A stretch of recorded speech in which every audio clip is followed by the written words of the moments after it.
then we have Project Lll. I think we checked out this game. I think this is the looter shooter where you can be a lot of people on the same map with tanks, robots, all that, 16 plus players or whatever. I think this is it. Let's check out some details about the game, if there's some new, etc. Because Arekkz Gaming have checked it out for us. So, I mean, sweet. Let's check it out. If you enjoyed games like Destiny, The Division, and Anthem, then one game that you may have on your radar was Project Lll. And that's because this game, from its reveal, looked like a mix of all of them, with Division-style cover shooting, Destiny's approach to content. Okay, what the fuck is this? What? Ah! And even mech combat and skills that look like they were straight from Anthem. It has, however, been a little while since the initial reveal, and it's left us with some burning questions, like what is the current state of the project and what has happened to it. We know that a lot of you are yearning for another MMO-like shooter to sink your teeth Anthem 2.0, give me that! Into. So in today's video, we're going to go over all of the details that we know and give you a recap about exactly what this game is. IP! So what is Project Lll? Holy well, it was revealed as an open-world, massively multiplayer online third-person shooter. The reason that many people took notice of the game is because it looked really cool from the trailer, although it was a bit rough around the edges in some places. But look at this! But it also had the publisher NCSoft behind it, which has published games like Guild Wars 2 and the Lineage games. It seems that they're eager to get another MMO hit on their hands, with both of those franchises kind of aging out, and they're looking to build up brand new IPs to take their place in the MMO space, especially with a combined console and PC market. And this is where new MMOs like Project Lll and Ion 2 are currently playable and coming into the scene. When it was revealed, the game didn't have a solid release date, but it was scheduled to release in 2024. Well, 2020. What? 2024? What the hell happened? I mean, you can clearly see what happened. It's a big-ass project. I think they're having some development issues on the way. Or maybe new tech, new ideas, but hey, if this is coming 26, oh, look at it, just this. Fuck me. Yeah, I don't know what all the shitty games they make, just fucking make Anthem 2.0. Yes. The plans they had for Anthem was great. The whole overhaul was just sweet.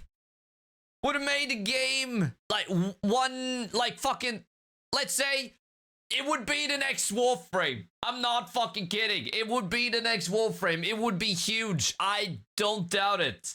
But sell the IP, I don't know, to somebody that will take care of the IP and nurture it and know what the fuck they're doing. Huh? This could have been huge if it came out like this in 24. Yeah! Before came and passed, so people thought it was cancelled or vaporware, but this year at both Gamescom and G-Star, which is a huge show for Eastern Studios, the game got revealed under a new full title name. Alongside that, they revealed some actual gameplay where members of the public got to go hands-on and various hands-on! Hands-on! Okay, that's huge. Oh, that's... yeah. Okay, that's about good. What exactly the game is. Yeah. The new title for the game is now Cinder City, and from the sounds of it, the core concept of the game remains the same, with it being a massively multiplayer online tactical shooter. Okay. Now it just what the fuck? Okay, now it looks kind of shit again.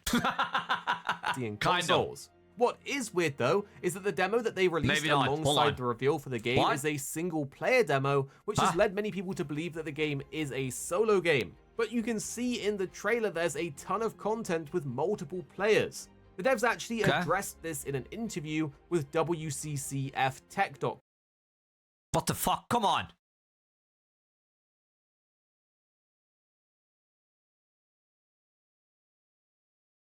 Hey!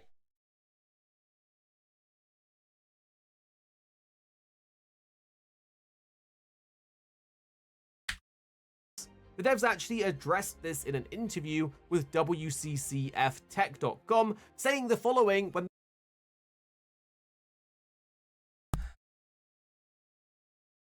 Wow.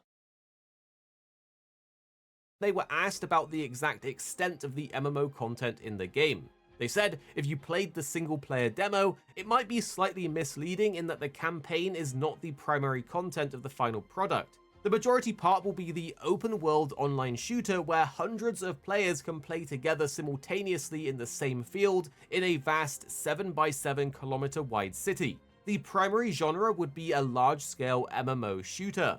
Well, it is good to hear that it's still an MMO and it hasn't been gutted or reworked into a single-player game to cut losses. But this wasn't the only thing revealed in the interview, as they also spoke about the endgame content and what players will be getting up to in.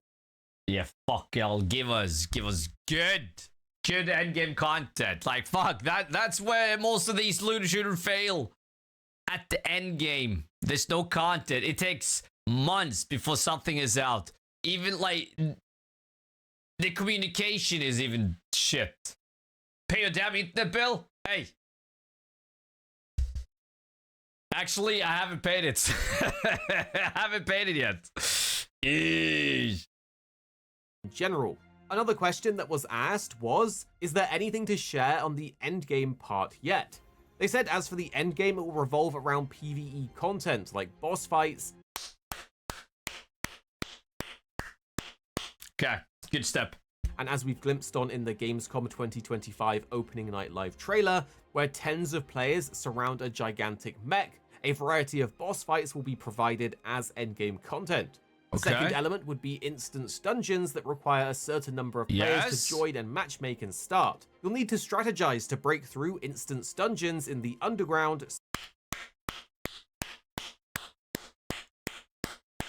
Next on, take notes. Subway areas and things like that. Those two, the instance dungeons and additional PvE boss fights, would probably be our endgame content for Cinder City players. So it's very interesting. From the trailer footage, those giant mech bosses do look pretty cool, especially as you don't normally see content in games where a group of players get to take down a giant mech, aside from the recently released Ark Raiders, that is. You can see in the trailer there is around 10 players that are able to take it on, and it does seem like it could be an open world boss, as there's a mix of giant mechs and ground-based players taking on the enemy. One of the developers, when talking to PC Games N, said that they've been running tests where 150 or 200 players were able to play the game in the same space together. Now, fuck! What? What? While it would be awesome to have some large scale, I don't think it will be that big. I mean, they gotta have the biggest fucking budget for servers. I mean, shit. 100+ player MMO fights with huge monsters or mechs. The fact that in the trailer it doesn't look exactly smooth performance-wise, I think it's good that they're focusing on smaller, more traditional numbers, and hopefully they can then polish it up from there. I would rather have that. You know, if, like, just look at fucking Battlefield with 128 players. Fuck that. I would much rather just tone it down and then have a bigger aspect of basically everything, you know? Yeah. Much information about exactly how the skills and builds work, but it seems to be a hero-style game similar to the first Descendant. As in the same interview, he mentioned that currently at launch there will be 9 heroes which players are able to choose from.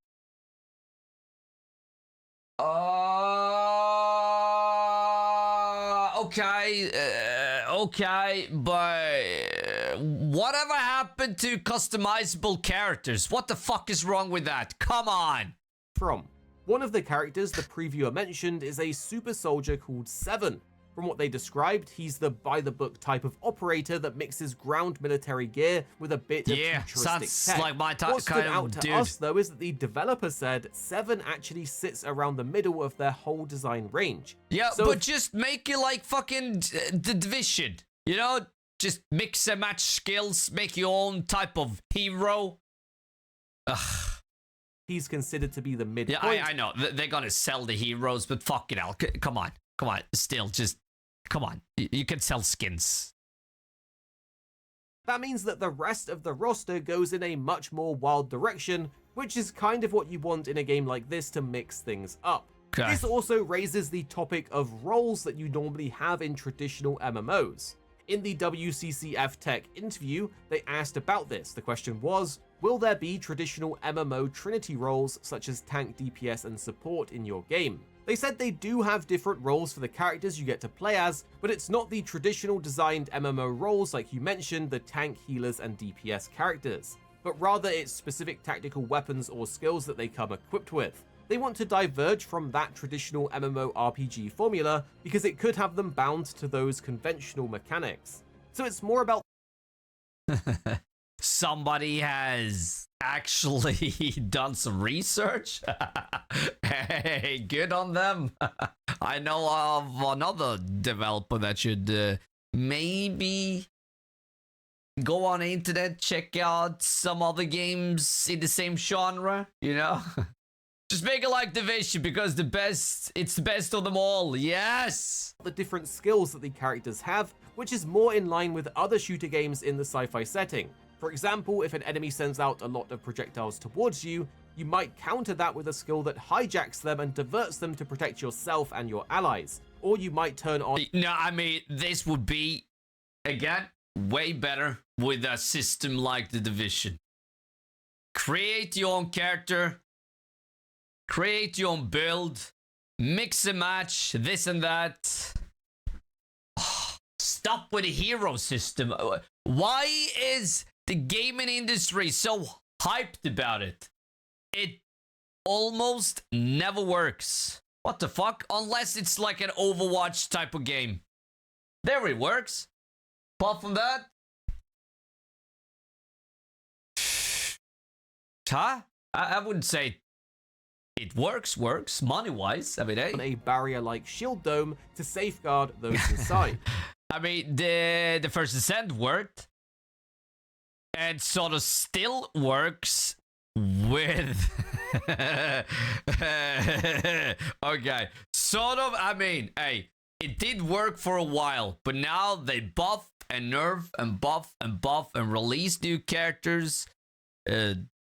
Big ass boobs, just let us fucking create our own character, own build. Let's just have fun. And just, yeah, if you want to earn money, release skins, battle passes.